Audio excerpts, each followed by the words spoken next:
Good morning, everyone. Thank you for joining me for our new series of webinars. New term, new skills. Throughout this season, we will be giving you the basics of the different sectors of specialist finance, empowering you to identify the opportunities with your clients, discuss the options, and hopefully feel more confident to move forward. Now, bridging finance is an excellent option for many of your clients, and it's a fast way to access capital. But it does come with some risks and pitfalls that brokers and borrowers may need to understand. So in today's session, our panel of experts from MT Finance, Together, and OSB Group will discuss the ins and outs of bridging loans so you can decide if it's the right option for your client's needs and hopefully give your application the smoothest possible journey through to completion. The panelists will highlight factors that can trip up borrowers, such as exit strategies, refinance difficulties, or property values. We'll then discuss some ways to mitigate those risks and present hopefully some case studies showing you ways to success. As always, there's a Q&A session for you to get your specific bridging questions answered. So for those of you who have joined us before, you'll be familiar with the Q&A buttons at the bottom of the screen. But if you are new, please take advantage of those throughout the session. We'll be taking live questions and addressing them as we go through. And then finally, to wrap up, we'll share some success stories. We'll share some keys to getting the best terms and best experience possible. And hopefully by the end of the session, you'll leave with an understanding of bridging loans from multiple perspectives and how to avoid some of those common pitfalls. So whether you're a seasoned broker or whether you're just bridging curious, join us for an inside look at this niche financing option.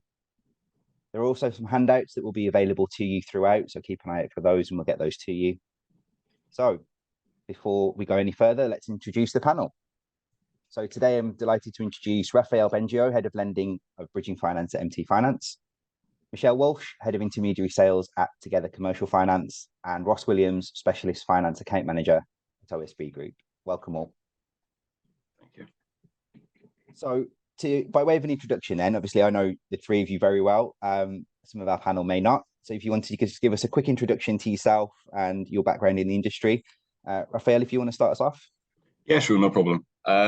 So as Kris said, I'm the head of lending here at MT Finance, looking after the bridging department. So I mainly focus on the underwriting and the credit risk side, working closely with the head of the regulated team and the unregulated team.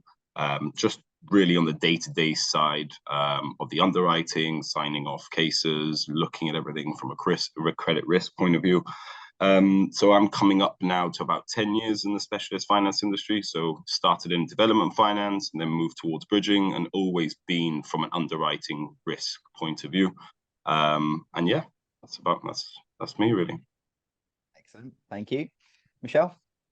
Hello. So again, as Kris mentioned, I'm the head of intermediary sales here at Together Commercial Finance. So I manage a team of account managers who are based across the UK, one of which works very closely with Crystal.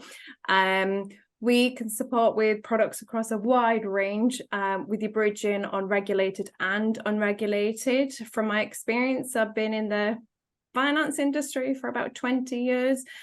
Specialist lending industry since 2017. So prior to that, I was in high street lending and I've worked across the entire product suite. So from your term finance right through to bridging finance. I've also worked through development, refurbishment, and in that credit function as well, not just specifically around sales. So I have a rounded knowledge and experience of the entire customer journey for your bridging, as well as then considering the exit strategy thereafter. Thank you. Ross, last but not least. Hi there, guys. Yeah, I'm Ross Williams from One Savings Bank. So as Kris said, one of the specialist finance account managers here. So I guess my role is to look after the introducers and the key partners, so Crystal being one of them that I would look after.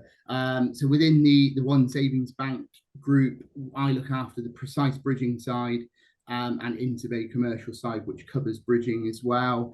So I've worked in bridging finance for nearly 8 years now. Predominantly my role will be working with the likes of Crystal, helping cases get from dip to completion and sort of helping with any barriers that you come across really in that process for it. So yeah, I mean, from our side, anything from standard bridging, refurb bridging, obviously with us being a term lender as well, we can then look at the term exits and if they're viable that way. So yeah, sort of covering sort of a few bases on there really. Excellent, thank you. So I'm not left out. I've been with Crystal now for 15 years. Prior to that, I did 5 years in high street lending, working at Crystal, working from anything from a sales role right the way through to my operations role at the moment. So you've got substantial experience on the panel today. I think doing some quick maths there, there's about 60 years worth of specialist experience on the call today. So if you do have any questions, please feel free to fire them. If we can't answer them, I'm sure we'll find the answers quickly and get those back to you. So I've broken today's session into three main sections. Before we take a bridge, during the process of the application, and then afterwards, just so we can try and cover all these off. So starting before a broker's even identified bridging as being an option, how big is the bridging market in the UK? Raf, do you want to start us off with that one? Yeah, sure. I actually saw a stat quite recently, which I didn't actually believe, and it is actually true. I think there was almost 5 billion of gross lending in bridging, I think, in 2022. And I think I saw that that's up about 24% since the pre-pandemic level in 2019. And I think over the last sort of 8 years specifically that I've been in bridging itself, you can just see that it's become more and more popular, and it's becoming more of a mainstream product. And I think especially now with the pandemic and obviously in the turbulence of economic times that we're kind of going through, I think bridging really has a part to play. And I think that those numbers just show that more and more people are switching on, that it's a real good alternative to help people in sort of times of need. I didn't want to put you on the spot too much there, but I know you've got the bridging trend survey that goes out, so I thought you might have some stats to hand. Yeah, exactly. Ready for that one. Yeah, and I think part of the issue with bridging as well is that the fact that there are a lot of unregulated loans, there are a lot of commercial transactions and things that take place. So getting an accurate number on what that market size is like is quite difficult to nail down. Of course, definitely. But I think it just shows you sort of what kind of levels are out there at the moment in the UK, which, like I said, I think it grows and grows year on year. It does. I described it earlier as a niche product, but I think for us working in it, it's certainly anything but that. We see a huge amount of transactions that go through. Michelle, anything to add to the market size there? Yeah, I think you're right regarding certainly around the size of the market. It's much larger than perhaps what many would think that it is, and we're predicting stable growth over the next 5 years. In the unregulated space, we estimate about a year-on-year growth between 10 and 12%. There's a continued growing need to complete transactions at speed, and that's exactly what bridging finance can provide.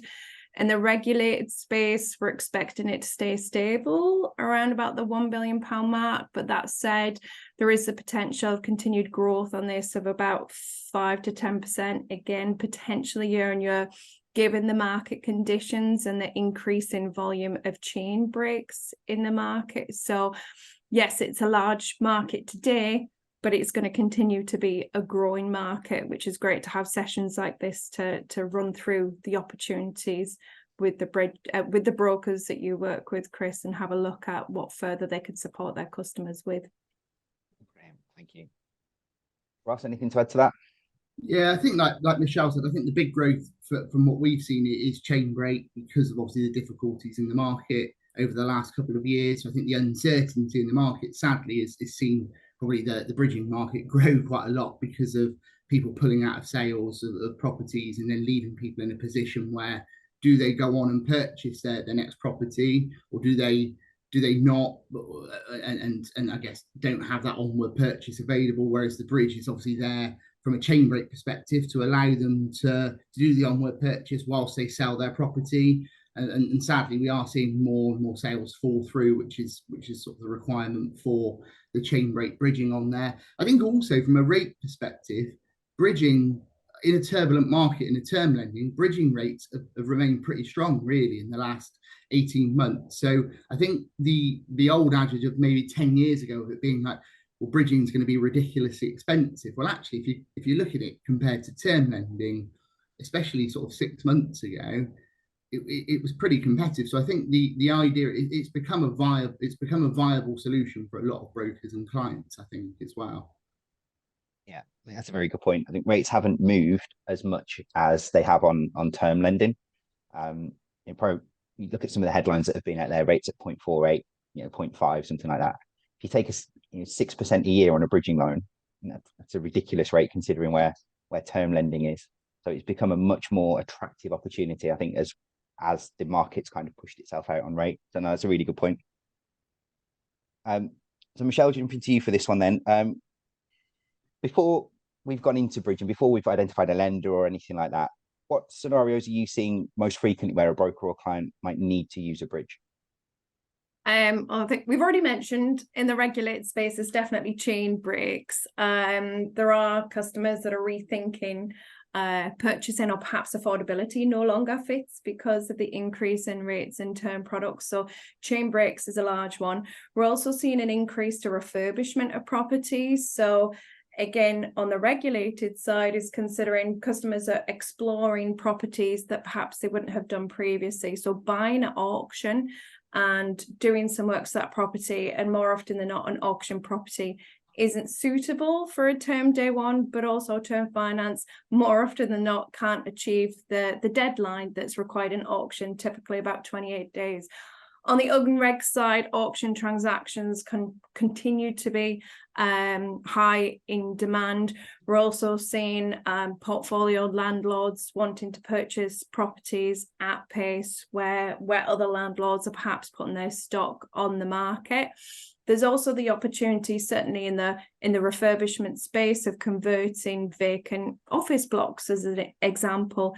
We're seeing an increase of customers that are looking to do those types of conversions, but also where they've got their own funds, but they're just looking for support for the initial purchase. Tax bills is another big one, that typically we see a lot of tax bills where they need to pay them lastminute.com. And again, that's another solution where bridging can come into play and support with those. Inheritance of properties. Again, inherited properties, depending on whether or not anything's been done to the house for the last 20 years, it might need some updating before it's suitable to put it on the market for sale. So refurbishment continues to be a key one where term isn't quite suitable. The need for speed is another one. And then chain breaks is certainly a big one. Comprehensive answer there. Thank you. Ross, anything to add to that? Anything to add on there, really? I guess probably on the commercial side as well, we're starting to see a slight upturn in commercial purchases and semi-commercial purchases. Like Michelle said, really on a lot of it on auction purchase, where landlords are either trying to get rid of their stock, but I guess it's a bit of a myth out there, I think, that there aren't any investors buying properties. We're still seeing a lot of investors on even on the commercial side and semi-commercial side that want to purchase commercial assets, try and get planning, convert them to residential, or keep them as office space, for example, or other commercial space. So there are still opportunities out there, I think, on the commercial side as well. Thank you. Yeah, I mean, just to echo what Michelle said, really, I think chain breaks will always be one of the big main reasons that bridging is taken out. I think it's always going to be the bread and butter of bridging. But I think what I found from speaking to a lot of people, especially over the last 6 months, is that people are taking out bridging, like you said, at a decent rate, really to buy themselves time, because of all the fluctuation with base rates and long-term lending rates. People don't want to necessarily fix right now for 2 years, 5 years. They're thinking, maybe they're trying to hedge their bets and think what's going to happen in 6 months' time. Base rate might come down, I might be able to get a better deal. So I think right now, bridging finance might be a great tool to buy them 12 months on the reg side, or maybe 18 months even on the unreg side. Base rates might come down, might be able to get a much better long-term deal. So we're seeing a lot of that recently. Like I said, it's just a tool to help in the current climate that we're in, really, more than anything. That's a very good point. It's used to purchase time, isn't it, mainly with bridging? You can't do what you want to do today. You can in exactly a amount of time. So therefore, the bridge takes you to that point. I think Ross made a good point in there about the lack of opportunities, and we're seeing headlines almost weekly at the moment about house prices falling and lack of appetite being there. And whilst it's a downside if you're trying to sell your home and you've lost value within that if you're moving on to the next one, but if you're an investor, 10% fall in house prices suddenly makes things a lot more attractive for you. Sure. From some of the other reports that have gone out, rental yields are still, rental figures are still maintaining a high level. So you can get some really good deals out there for some of your commercial investors or your buy-to-let investment clients. So Ross, you can take this next one first. So obviously, very few people, I'm not going to say no one, very few people walk into a broker's office and say, I want a bridging loan, please. So how would a broker go about spotting a bridging opportunity when they've got a client in front of them? Yeah, I think it's a really good one. I think it's, without teaching people to suck eggs, I think it's almost like listening to the client of what they're looking to achieve at the end of it. So I think when I first started in bridging, it was literally I need to do a bridge because of this, and you almost just were instructed to do it. Whereas I think now the difference is it's almost, I think the client's going to be speaking to you about what their end goal is, and how you get there, whether that's straight into a term loan or a bridge, that remains to be seen. But I guess key sort of things to look out for are, if someone's looking to purchase for speed, potentially an auction purchase, they can have the 28 days. Absolutely, the bridge is going to be one of their options to do that for. I think, as we would keep mentioning it, I think the chain break on there, so I think the conversation will probably go around somewhere between broker and client, whereby they're potentially the sale of their property has fallen through, sadly, but they still obviously want to do the onward purchase. That should be alarm bells of bridging potentially being an option for the client from there. Refurbishment stuff as well. So I think if the client is looking to purchase a property that is not mortgageable with a term lender at the moment, again, that should sort of be the alarms for potentially a bridge with various different lenders, depending on what refurbishment they need to do with it. And then not specifically with OSB, but I think with lots of other lenders, it will be opportunities of potentially clients looking at land purchases or ground up developments, that type of thing. I think those things kind of potentially in sort of the front end bridging space maybe get forgotten about a bit, but actually those opportunities are, if someone's buying land, can they secure it against the land? Can they secure it against their existing property portfolio, if that's available? So I think, and it goes back to time is of the essence. So if the client is short of time, or they've got a vendor who wants to sell quickly, which we're seeing quite a lot of, then absolutely bridging becomes sort of a viable option for them as well. So good points there, thank you. Rafael, over to you. Yeah, I mean, again, similar to what we're all saying, I think speed, again, is always going to be that main thing, that main driver to use a bridging loan. I think refinances might be taking longer than ever, maybe because of rates, products being pulled here or there, just again with the fluctuation in base rate. But I think speed is always going to be that main need to take out a bridging loan. But it was like Michelle was saying earlier, nowadays bridging is used for such a multitude of reasons, whether it's a tax bill or inheritance tax, or do you know what I mean, whether it's a refurbishment of your main residence or a buy-to-let or anything really. So I think it's just brokers knowing that this is a tool that they can use to sort of help their clients in any situation that may arise where speed is of the essence, or like we said earlier, like they want to buy time or something. So I think it's, again, like Ross said, it's understanding the needs of the client as much as possible, and just understanding that this is a viable option that could help in a multitude of different scenarios, really. Thank you. Michelle, anything further to add to that? I think we pretty much covered it. I think it's understanding the client's needs there, and actually they may come in asking for a standard residential mortgage or a commercial mortgage, but actually based on their plans with the security or the timeline that they've got with either the vendor or the auction house, can they realistically achieve it? Because what we wouldn't want is for them to say lose out on their 10% deposit as an example, because they haven't been able to achieve the term finance. Commercial bridging is another continued strong area in our side, as well as Ross's, in the sense that, you know, high street lenders, their appetite is not as strong in these uncertain times, and often, you know, they take a bit longer to make a credit decision, but that could result in losing an investment property. So it's just really understanding what the security is, what the plan is with the security, what the customer's intentions are with said security, and what ultimately what their goal is with it, which is just a reflection, just repeating basically what everybody has said on the panel today. And it's a valid point, isn't it? It's about finding the solution for the client rather than necessarily listening to the client saying, I want a bridge, I want a buy-to-let, I want a commercial mortgage, whatever it is there. And, you know, we've all been through different credit issues and economic problems that we've had over recent years. And when it's good and when everything's easy, lenders make quick decisions, and high street lenders will fund most transactions, and you don't even have to think about it really. Whereas when things get a little bit tougher, like they are at the moment, the skill of the broker really comes into it a bit more. So identifying what the client wants, but also identifying the particular lender and the particular deal that needs to suit. There's multiple. We've got 3 bridging lenders on the call today, and you'll all do something slightly different on the same transaction. So it's about knowing where to go once you've got that opportunity in front of you. So Ralph, we'll start with you again with this one. So what key things do you think a broker or client should consider before going into a bridging loan? Again, I think it depends on the exact circumstances or situation that the client's looking for. But I would say that obviously the main thing that I always think is, what's your intended exit? How are you going to get out of the bridge? No one wants to be in a bridging loan for longer than they need to be. Rates are at a decent level, but obviously it is a more expensive form of finance than longer term lending. So any good broker, as soon as they get a client a bridge, should be looking, how can I get them out? So I always think the exit, especially on a regulated, where we have to look into the exit as a lender, we have to look into that more carefully, more closely, to make sure the client can exit within the term of the loan. But even on an unregulated side, you don't want your client, the term, to drag on an interest to accrue for no reason if they can get them out.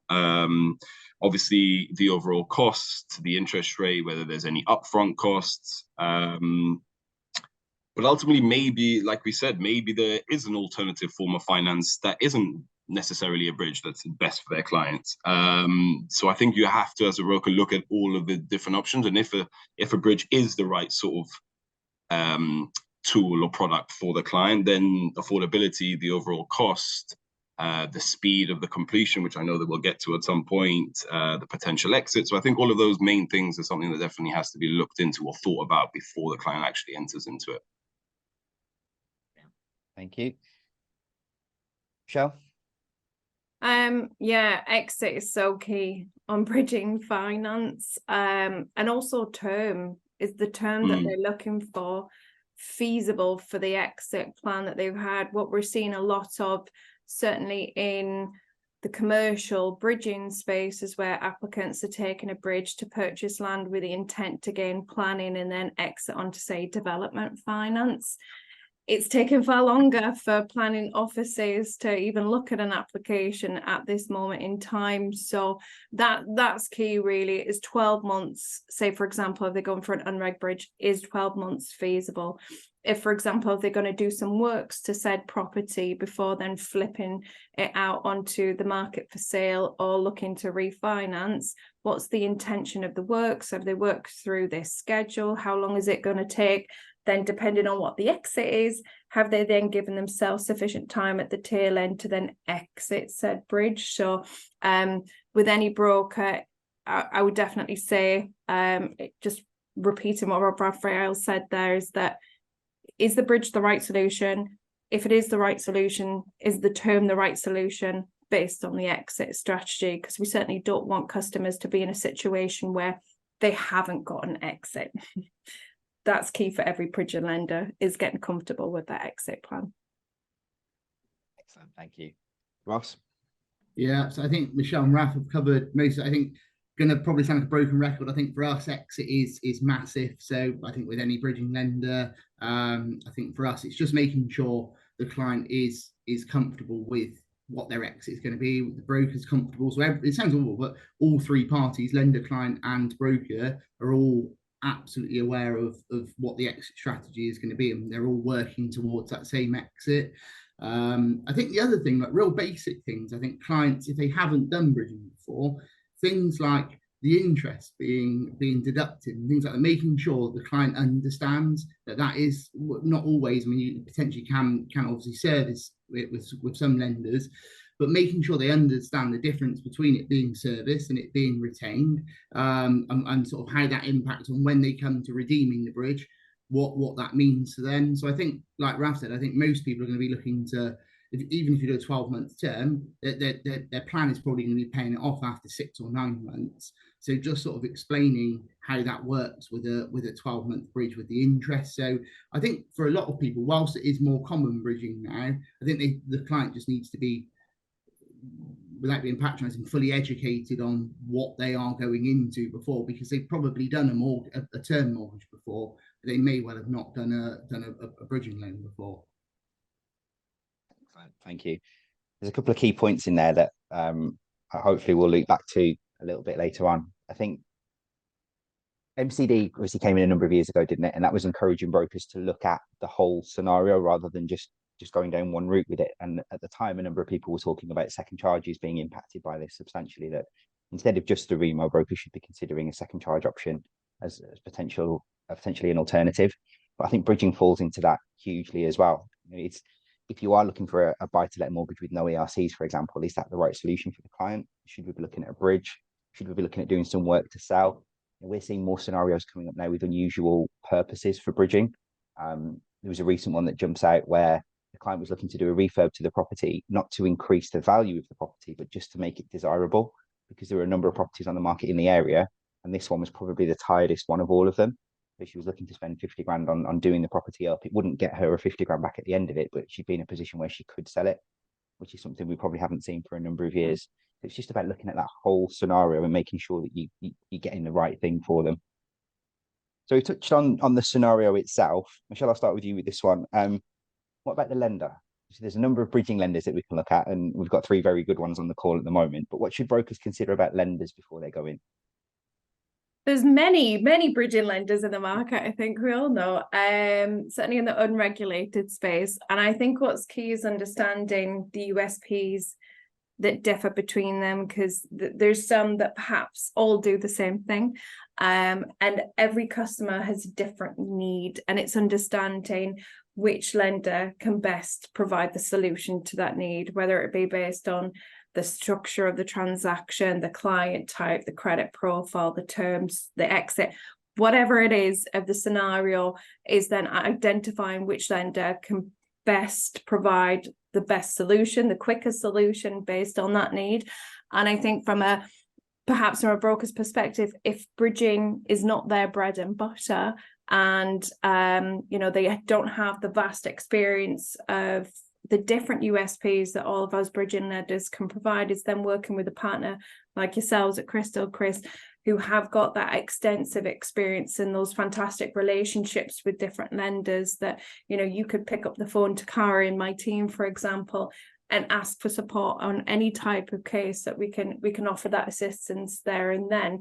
So if the experience isn't there, is working with a firm that's got that experience, because you will know which lender can provide the right solution at the right length of time scale that's needed based on the circumstances. Thank you. Ross? Yeah, I think Michelle's spot on about the number of lenders. I think in one way it's a great thing that there's so many lenders, bridging lenders out there. I think probably the problem would be, it's almost impossible if you're not doing bridging regularly. It's almost impossible to know what all of those bridging lenders' USPs are from a service perspective, who's best at dealing with certain sides of applications. So I think that's where your specialists probably come into their own now, to be honest, is where they will know which lenders to use. Even from a relationship perspective, with certain cases, if you've got a relationship with a lender and you're using them very often, such as Crystal would do, then you will know that you can have a conversation with someone like Raf or Michelle about a case and say, well, actually, this is what it looks like. So I think whilst a lot of it is criteria led, there is the relationship piece there of understanding deals. I think it's understanding that from Crystal's side, for example, they will understand that certain deals won't be for Precise, that it might be one for MT, or it might be one for Together, or vice versa. And I think, again, from a relationship perspective, I think we'd probably all be fair in saying we would have that conversation with the broker and say, look, it's not one for us because of X, Y, and Z. And then either you would know to go to MT or Together, or come back to us, or whatever it might be, or we would, I think, I like to think if we're not going to do the case, then we would then even say, look, we think it might be one that RAF MT might do, or something like that, or vice versa. So I think ultimately it's around having that relationship within the industry, and lenders will all do different things around stage drawdowns, retaining interest. So it's a bit of a minefield, let's be honest, around knowing. It's like the high street market for doing residential, isn't it? That there's so many lenders, or were so many lenders. It's about knowing your way around that market, and I think that's where the specialists probably come into their own, to be honest. Excellent. Thank you. Thank you for the plug as well. And Raf, over to you on that one. Anything further to add? I mean, I couldn't agree more. I mean, in our industry as a whole, relationships are so important. But when I think a broker is choosing the right lender for a case, whether it's come by an introducer or not, I think that is paramount, really, because having that direct contact with either an underwriter or a decision maker, like you say, within 30 seconds, you can pick up the phone and chat through any sort of obstacle that unfortunately does come up now and again on bridging cases, you know what I mean? Whether it's a legal issue or an underwriting issue, being able to just pick up the phone to someone that you've got a relationship with, chat it through quickly and hopefully come to a conclusion that works for everyone, I think is so important. And it helps really not delay things massively, because it could be a half an hour phone call, we both agree on something and boom, we get it done and we carry on going, as opposed to back and forth, solicitors, legals, you know what I mean? And that could delay everything. But I also think just in general, what brokers should be looking for in a lender is the reputation of the lender, the flexibility. I think having that commercial approach to underwriting is so important. If things don't necessarily go right, can we work with the broker closely to try and find a suitable solution to get around any problem? That I think is massively important. Obviously, speed of execution. Everyone always says they're quick and they're flexible and everything, but do they actually put that in practice? Well, when you've done cases with them in the past, have they delivered on their word? Have they said basically what it says in the tin? Have they done what they say they're going to do? And in practice, has that happened? Is that experience? But yeah, I would say those are the biggest things. But relationships in our industry are probably the most important thing, if I'm honest. That leads us nicely into a question that we've had from Harvey. So thank you for sending that in. Please keep your questions coming in throughout the session. We'll pick them up as frequently as we can.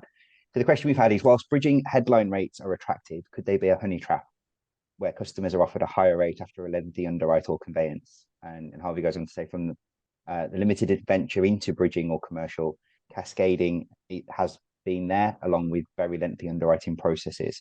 So Ralph, we'll stick with you as we've got you on that one. You know, are you seeing much of that where a headline rate's offered and then it's changed afterwards? I know none of the three lenders on the calls do that, that we're dealing with at the moment. Again, I think it just comes back to literally what I was saying. I think it comes back to the reputation of the lender and the transparency on day one, really. There are, again, I'm not going to name names, but there could be some new entrants into the market trying to get a market share with headline rates, but then there might be some hidden fees in the back, just as an example, obviously. But I think if a lender is completely transparent with a broker from day one, whether no, apologies, this isn't the case from us, I think always think a quick no is better than a prolonged yes.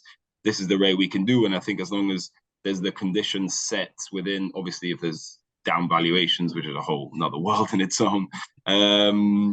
But as long as everything is agreed up front and the case is well thought out and well sort of spoken to and packaged well with the lender on day one and everything sets, then obviously a lender must have the decency to sort of stick to their word. And part of what I was making notes earlier is does the lender have a reputation of pulling the plug the last minute, changing the rates the last minute? And I think obviously none of us on our panel do, but it's just that's something a broker does have to be aware of. But I would think that transparency is extremely important. Thank you. Michelle, anything to add to that? Yeah, you're absolutely right. Because with regards to, sometimes I get asked, can you match this rate? And to be honest, with bridging finance, it shouldn't always be about rate. In fact, it should be about the certainty of the funding. Have you got that strong relationship there? Have you got the access to direct, you know, to the underwriters, to the lending, the individuals that are making the lending decisions, to get that certainty that once we've got the packing, subject, as you say, to the valuation stacking up, but once we've got everything that we discussed day one, there shouldn't be a reason for the goalposts to be changing. And, you know, unfortunately, there are some that will post, you know, these headline rates, but we furnish our colleagues in the field sales team with the same level of knowledge that we expect our underwriting team to have, for example. So when they're discussing a bridging case, we will ask a lot more questions perhaps than what some others may do, because we want to make sure that, first of all, it's on the right regulatory route, because we offer both. So making sure that it goes down the right journey, but then also to get comfortable with the exit, to get comfortable with the terms, so that when we know the case comes into us, it doesn't touch the sites. For us, we just want to get these cases offered. If it's reg, we want to get these cases funded or instructed to solicitors as quickly as possible. That's a point of bridging, is to get the speed. So working with a lender who can provide you with that certainty of funding and coupled with the relationship, that's certainly what's key. It's not about pricing. And Ross? Yeah, absolutely. I mean, same as Michelle and Raf, from a rate perspective, we've got a rate card like the other two will have on there. So it sounds like the rate is the rate for it. The only thing that would ever push the rate to changing is if it changes the loan to value parameters. That's the only thing on there. So yeah, from our side, no, we wouldn't cascade rates like the other guys on there. I think it just highlights with refurb stuff, with most lenders, they're probably going to have a light refurb product and a heavy. So it's just about knowing what that schedule of works looks like as soon as possible to make sure day one you can get quoted on the correct rate. So I think that would be, and that will probably come out later with some other questions on there, is just making sure the lender understands what refurbishments are going to take place. So they day one can say to you, and the BDM or whoever you're using, the underwriter, can say, look, yeah, we can do this one. It will be on heavy refurbishment rates, and this is what they are. So I think that probably might be the one where potentially it can change a little bit in my experience on there, but that's just understanding what works need to be done. But like the other guy said, there's so many lenders out there, and it goes back to the good thing is it's more opportunity and more flexibility for a broker and client. The bad side is if you don't know that lender and you don't know what reputation they've got, you are going into it a bit in the dark. And it's very different to a term loan, isn't it? Because with a term loan, if things go wrong, you probably don't like it as a broker, but you might have the opportunity to switch it to another lender. Whereas with a bridge, it's a very big trust exercise, in my opinion. I think you are working very much on trust, not so much price. So you are saying to someone, if you get let down by the lender, that could be the end of that auction purchase, or that could be the end of that relationship with the client. So I think it just goes back to the previous bit about choosing the lender that potentially you've got a relationship with, or your introducer's got a relationship with, that you know they can deliver what they've said they will day one. Yeah, all very good points in there. And I think whilst the question itself is aimed at lenders, I think there's also an emphasis on the broker there as well. Not particularly Harvey for any stretch at all, but from a packager point of view, when we present a deal to you as a lender, we need to get that deal right. Because if we don't, if we tell you the wrong information, or we structure it in a certain way that we think you want to see it rather than actually how it is, it's going to come out. Gone are the days where once the lenders agree to do a deal, that's it, they're going to stick to it regardless. It's very much more now scrutinizing the transaction. And if, taking Ross's point there, if it's described as a light refurb and it turns into heavy refurb, then guess what? The deal's going to change. Yeah. And if the deal's not described as it should be on day one, there will be further questions, because the underwriters are expecting to see it appear in a certain way when it's put to them. And then if that information doesn't back that up, that is going to change. So I think it's on all parties to be honest and transparent, as Raf touched on at the start, but also to make sure we get that deal right and we present it in the best possible way. Which leads us nicely into the next question. So Ross, we'll start with you with this one. So once we've decided a bridge is the right route, we've picked our lender, we've picked the product, we know what we're doing. What are the three most common things that you see holding up applications? Yeah, I guess starting at the very beginning, I think the real basic things really from people, especially if you haven't done it a lot, I guess you can be forgiven that you probably don't know the process. So I think for us, I think that holds it up are DIPs and application forms not being completed. So bugbear of the underwriters will be applications and DIP forms, things not being ticked on the form, or information not being provided. So whilst it probably, if we're honest, it doesn't make a huge difference to the actual DIP decision a lot of the time, it does mean that when it comes to application, we're having to sort of go back through it again and duplicate work, which obviously from the client's perspective adds more time to the application process. I think that would be the first one.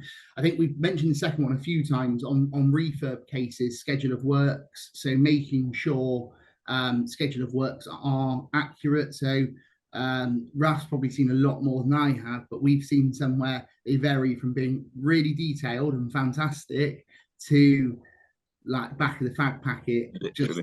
Yeah, is in that, nothing included on there at all, is in the very estimates cost. So there, I don't know, the refurb costs are 100 grand, and if you add up the schedule of works, it comes to about 40 grand, and you're like, well, where's the other 60,000? where are they spending it? So I think it's real obvious stuff. It's just making sure all of that, if you were a broker and you're reading it, can you look at it and go, well, I understand what the client is looking to achieve with the refurbishment. If it's a yes, most of them it will make sense to the underwriter, and it's just about, I think, the clarity day one for an underwriter, making them comfortable with the deal day one goes a long way. And then also, I guess I would say, I would probably say it's the same sort of thing. When the underwriter requests additional documentation at application stage, just sending in what they request. So I think people do it from a good place. I think people they send in additional information and additional documents that we haven't requested. And I think it comes from a good place. It's like, well, you might need it at some stage, so I'll just send it in. But ultimately, just send in what we're asking for. And again, that just means that it streamlines the process, that we're not reviewing things that we don't need to be reviewing. So I think all of those three things, for example, whilst they're very small, I think that will be a massive time saving on the initial stages of a DIP and application. Very useful, thank you. Raphael, over to you. I mean, I literally couldn't agree with Ross more. You see it all the time. Sometimes you see these amazing scheduler works that are so detailed. They come with Excel sheets and they're all beautiful. And then literally you see 2 lines for a scheduler works, 200 grand of works. Like you see it all. But I couldn't agree more with the quality of the information that you sent up front on day one. Especially from an introducer's point of view. I think if you've got that relationship with a lender, you kind of almost know what they're going to ask, and the more you give them on day one to package the cases beautifully as you can, which obviously, Crystal, you always do. The cases you send us up packaged beautifully. But if you get that, then as a lender, you've got everything in front of you, and you can almost underwrite the case with everything that you have.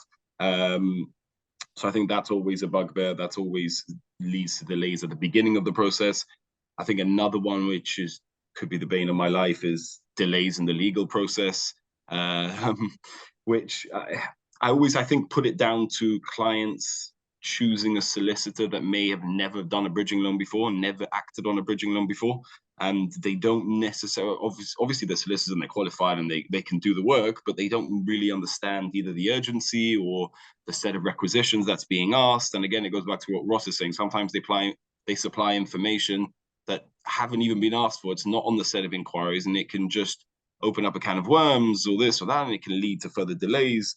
That is something that always happens. So I think choosing the right solicitor, choosing the right professionals that you've got with you on your side is absolutely massive, and choosing people, I guess, that have experience, that have done it before, to back you as a client will just get your application to fly through, I think. Absolutely.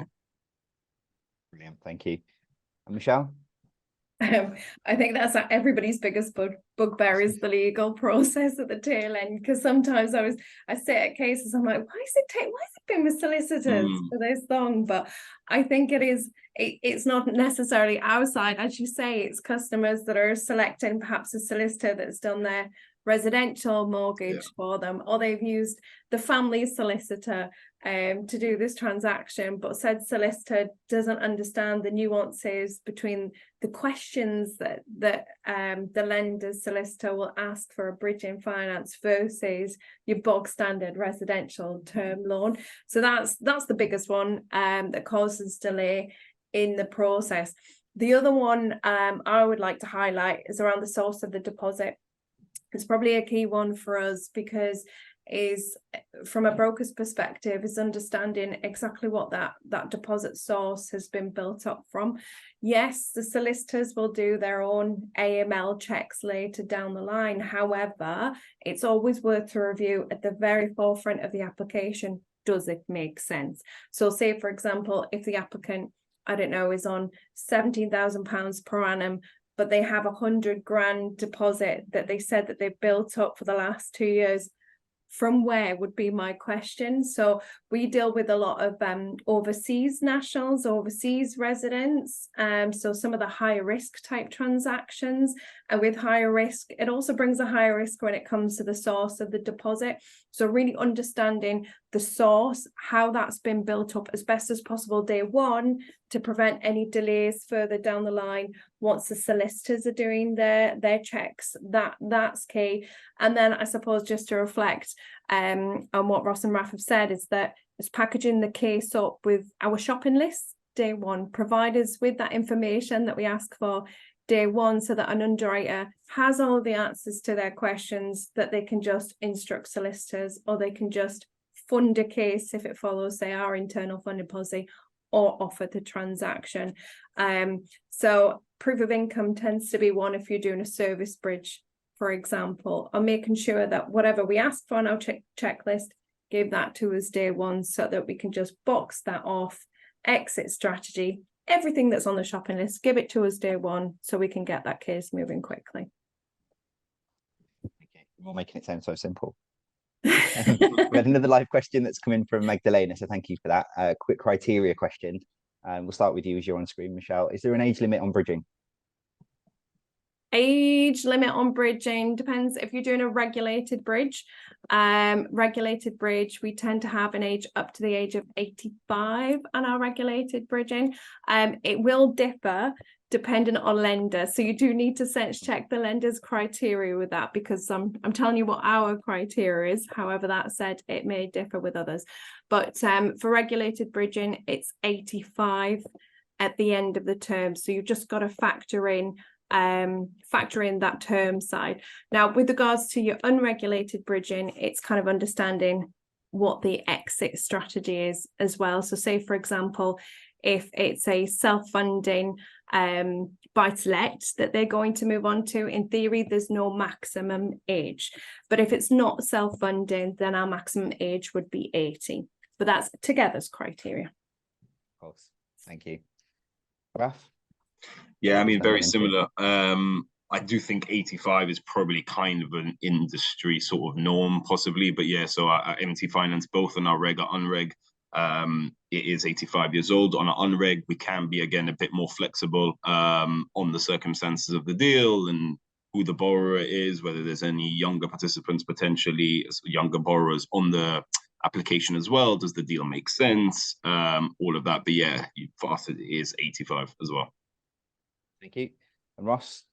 Yeah, same for us. We're at 85 on there. Unreg, we've done exceptions for above 85, but it needs to make sense with additional applicants or something in the background that makes sense to do it. So yeah, I think it is, like Michelle said, just check with certain lenders. I think most will probably be around 85, but probably worth checking with the specific lender for it. Brilliant. And whilst that was a specific question about age and your criteria, I think it also underlines a good point with bridging, in the fact that lenders will take a view on things. It's more about explain the scenario to us. Why should we do this? And then if there's something there, there's a deal that can be done. Obviously, regulated loans are slightly different because there's rules around those. Whereas unregulated, how can we make this work? And the good lenders will take that approach to it. Absolutely.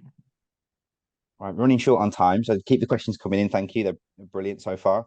Right, so we've got there. We've got the loan. We've chose the lender. It's all packaged. It's all in and funded. But as we've touched on already, that's not the end of the journey. How would you work with the borrower and the broker to get to that exit point? Raf, I think your turn to start this one. Yeah, I mean, for me, it's quite simple, really. For us, it's stay in regular communication with us. We know, having done this for a long time, that things don't always go to plan, whether it's a refurbishment or a development that you're doing. There delays with suppliers, the windows didn't come on time. Like, there's always things that go wrong. Costs have gone up and they might need extra funds. And what we find, which is slightly frustrating, is it could get maybe to a month before the end of the term, and then they tell us, oh, we've had these issues for the last 6 months. And we're like, you could have told us, we could work with you. Do you know what I mean? So it's, for us, staying communicated with the broker and the client is paramount, really, because then we can understand, everything's on track. Your exit, you've started your exit process. You've still got 3 months left of the term. Everything should be fine.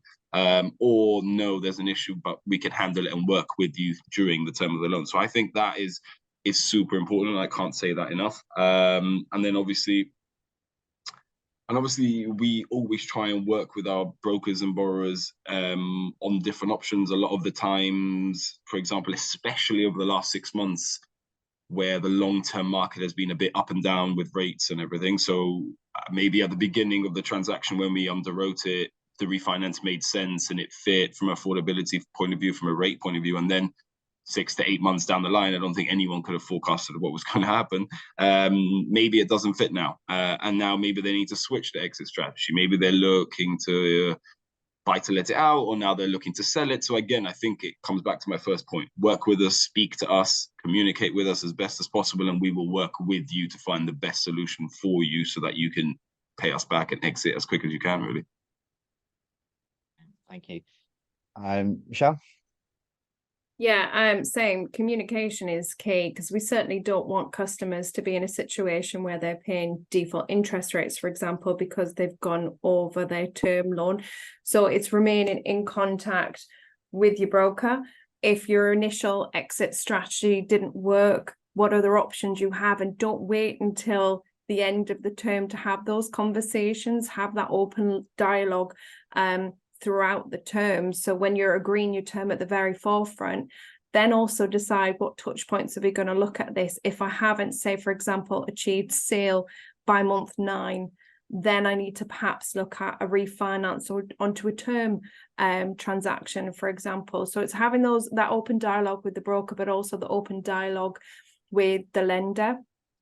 We certainly don't want customers to put their head in their sand and not deal with it. We will work with customers if it is a case that the original exit strategy didn't work, referring back to the original broker to have a conversation on alternative solutions. And if there isn't an alternative available, can we then provide the term finance, for example, if it's a term finance solution that's the option really for the customer with ourselves. But we would always push back to the broker, because it's not for us to say that we're going to provide the best term product, for example. But the key is very much, first of all, when you're agreeing your term at the very beginning, is having a plan, that having a backup exit if it doesn't work, but then also remaining in contact with all parties throughout the journey.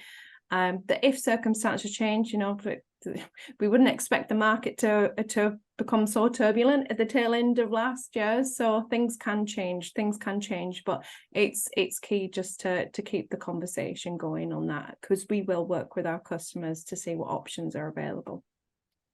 Thank you. Ross? Yeah, I think Raf and Michelle have covered everything. I think for communication for us, like the other two, is absolutely key.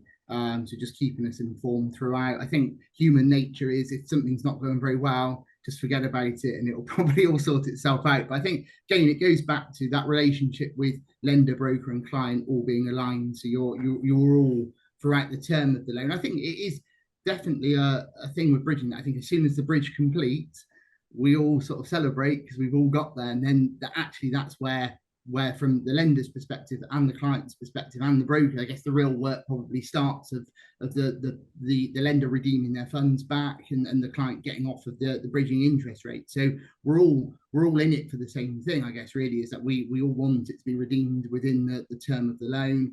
I guess the only other thing with after it's sort of completed, if you've got a refurb bridge, again, if you're doing stage drawdowns, that can change massively of when you want the stage drawdown, how much you require, because of building material costs probably have changed quite a lot. So we've seen a lot of it over the last 18 months, 2 years, of where it is going to change. So again, it just comes back to the client literally just picking up the phone to the broker or to the lender and saying, look, this is what's changed. I now require a different stage drawdown, or I don't require it. And believe it or not, most lenders will be as flexible as they can be. And even with the term, I mean, the last thing any lender wants, even from a selfish perspective, is someone defaulting or worst case going into repossession. That's not a good outcome for anybody. So absolutely just work as closely as you can with the lender as the broker and the client, really.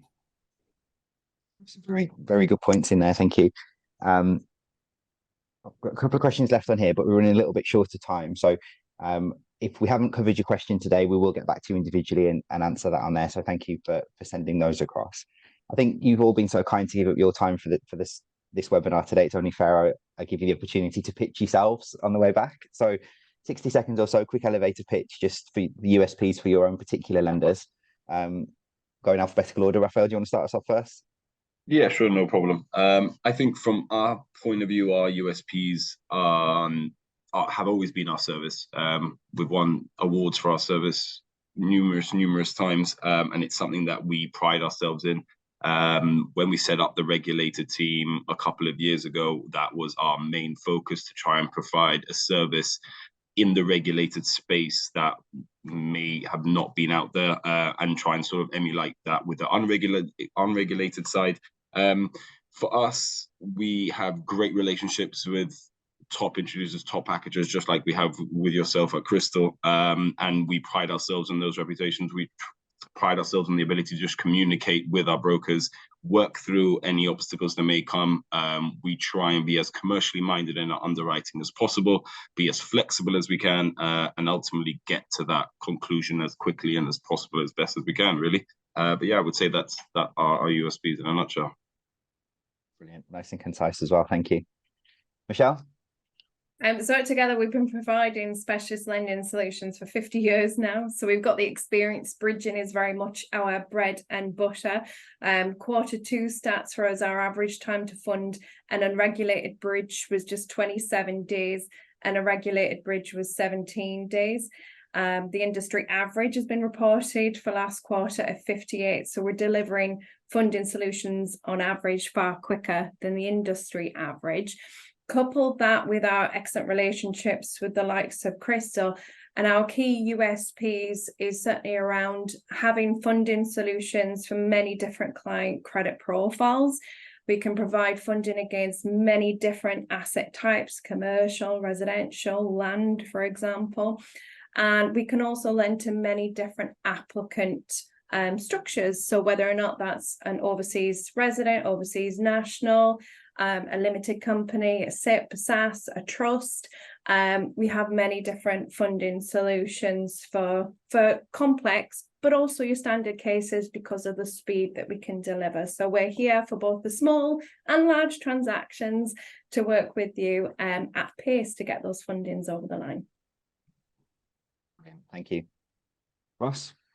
Yeah, so I think from a servicing perspective, we've got a large underwriting team, or pretty much always have done it within Precise in particular. So from a servicing perspective, there shouldn't be any issues. I think with Precise, if you're looking on the Precise side, if it's a case that Precise will lend on, and you know from speaking to me or one of the underwriters, that then I guess you're safe in the knowledge that we will lend on it. There's no sort of changing of criteria halfway through, that type of thing. Likewise, if it's not a case for Precise, the honest answer is, if you're speaking to me today about a case that we won't lend on, the answer from me will be we won't lend on it. And I guess you've got that assurity of knowing that once we've decided to lend on something, we will. And if we don't, then absolutely it's moving on to other lenders type of thing. So there's no sort of cloak and daggers over what sort of thing we're going to be lending on. Asset type, I guess on the Precise side, it's going to be residential and buy to let, so regulated and non-reg. On the Interbay side, it's all non-regulated, but it's commercial and semi-commercial and dev exit on that side as well. And then I guess from a pricing perspective on Precise, with I guess like the other guy said,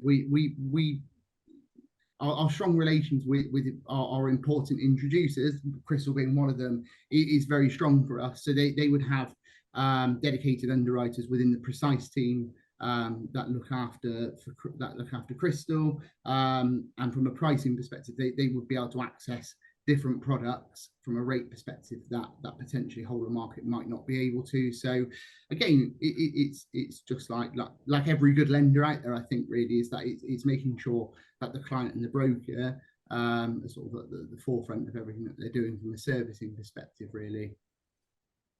Brilliant, thank you. So to summarize most of the points that have come up today, I think hopefully you'll all have picked up from this that bridging should be treated no differently to any other product or offering that you're looking at. You understand your client's needs, you go through your sourcing and your due diligence, you make sure the client understands what they're looking to do and how it's going to work. Make sure you're partnering up with the right people to deliver it, be that lender, packager, solicitor, whoever else is involved. And then very importantly, during the process, just be as accurate and as clear as you can be on documentation and paperwork that's been sent forward. I think if you can cover off those bases there, I think the transaction that you're sending through should be nice and smooth and have the very best chance of completion. Summarizes that quite nicely. Brilliant. So have a look, certainly for the attendees, have a look at the chat at the bottom of the webinar. There should be a couple of pop-ups there. We've uploaded some bridging 101 tips that you can download that hopefully will summarize some of the information that we've put through there. So please download that before I turn this session off this morning. But we've come to the end. How quickly that hour's flown by. So thank you, Raphael, Michelle, Ross. Thank you so much for your time and expertise today. Very valuable. Cheers. Thank you. Thank you.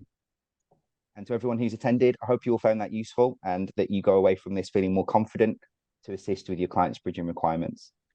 If any of the topics today have given you a spark or you've spotted some cases that you think we can assist with, please contact our mortgage desk, 01827 337710, and the guys are ready now to take your calls. We'll be more than happy to help and try and place some of these cases for you. Keep an eye out on your emails for details of our next session. There'll be a series of these new term, new skill sessions throughout the next few weeks. All that's left is from me. Thank you for joining us. Stay busy, stay safe, and I'll see you again soon. Thank you.